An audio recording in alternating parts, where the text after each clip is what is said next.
Hi, I'm Devin, and this is the owner's class for the Singer Legacy Sewing and Embroidery Machine. We're going to get started by talking about some of the parts of the machine and the accessories that come with the machine, and how to get your machine set up for embroidery. So first, let's take a look at the machine itself. So here is the machine that's set up for sewing mode. So your machine has two different ways of operating. It can be a sewing machine and an embroidery machine. So just kind of by default, as is, it's set up for sewing. If you open the top lid right here, you'll see the thread paths both for winding a bobbin and threading the machine, which we will go over in a future episode. And if you look down at the presser foot, you'll see that your machine comes with a sewing presser foot on the machine, and it has an accessories tray that opens on the side right here. There's a little lever underneath. You can squeeze and open it up like this. And here are your accessories that you need. We're going to grab our embroidery foot, which looks like this, and our screwdriver, because we need to change our foot so that we're ready to embroider. So I'm going to unscrew the screw right on the side of the presser foot right here. Use my screwdriver to do that. And we'll take it all the way out.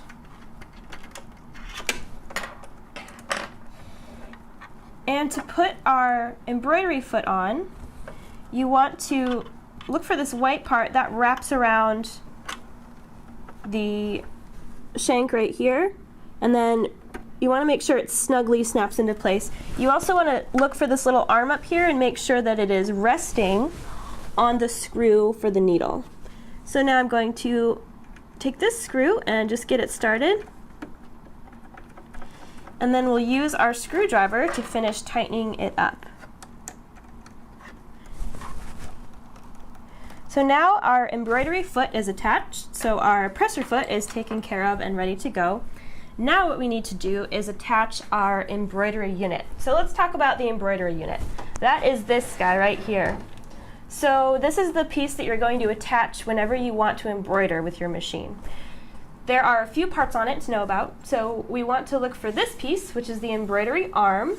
This piece is going to move back and forth as you embroider. This is what controls the hoop position as you embroider. If you look on the embroidery arm, there's the embroidery hoop connection assembly right here. So this is what your hoop is going to actually snap into. And then there's a little lever on the top of it. This is the hoop release. So whenever you are wanting to take your hoop off, you'll push that and then slide your hoop off of your machine. So to put our embroidery unit on, we're first going to take our accessories tray off, so that just slides right off the free arm of your machine, and we will put that aside. Your embroidery unit is going to slide on the same way. So if you look for this open space in the unit, that's going to slide right around the free arm. There's a socket on the back that's going to snap into place, and you want to push all the way until it snaps, like that. You really want to hear that snap. That's how you know that it's connected. Whenever you are ready to take the unit off, you're going to reach around the end, and underneath there's a lever that you can squeeze and pull your unit off like that. So you need to squeeze the lever before you try to pull the unit off. So I'm going to snap it back into place and show you one more little part. There is a storage compartment also in your embroidery unit, so that's pretty handy. You can keep your extra stuff in there. So we're going to turn our machine on, and it's going to calibrate. And that means that the embroidery arm is going to move around. So you want to check and make sure that it's not going to hit any furniture or walls or knock over any drinks or anything like that. So you just want to make sure the space around your machine is clear. So once we do that, we're going to turn the machine on, and you will see a little message on the screen reminding you to take the hoop off. So you want to make sure there's no hoop attached to your embroidery unit when you first calibrate. So once you're sure of that, we're going to hit the check mark. Our embroidery arm is going to move around and calibrate, and then your machine is set up for embroidery and ready to be threaded, which we're going to talk about in a future episode. So now let's go over the accessories that come with your machine that are important for embroidery. So your machine comes with two different size embroidery hoops. There's the 260 by 150 millimeter, that's the larger one, and then a 100 by 100 millimeter hoop, so you have a couple different options there. Your machine also comes with a pack of chromium embroidery needles. There's two different types. There's the 2000 and the 2001.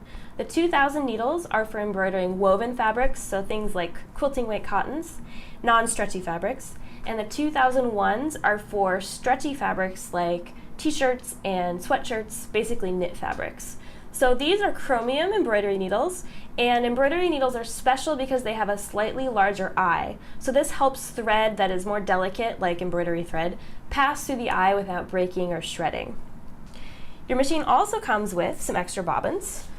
The bobbins are class 15 transparent bobbins. So you want to make sure that you only use class 15 transparent bobbins in your machine. So don't try to swap them out for metal bobbins or any other style of bobbin like a 15J. So class 15 transparent bobbin is what you want to stick with. The last main embroidery accessory to talk about is the USB stick that comes with your machine.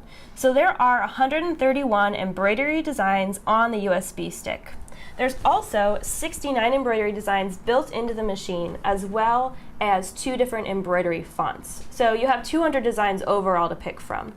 If you put your USB stick in your computer, you can open up PDFs of the designs to browse them and check them out before you stitch them out.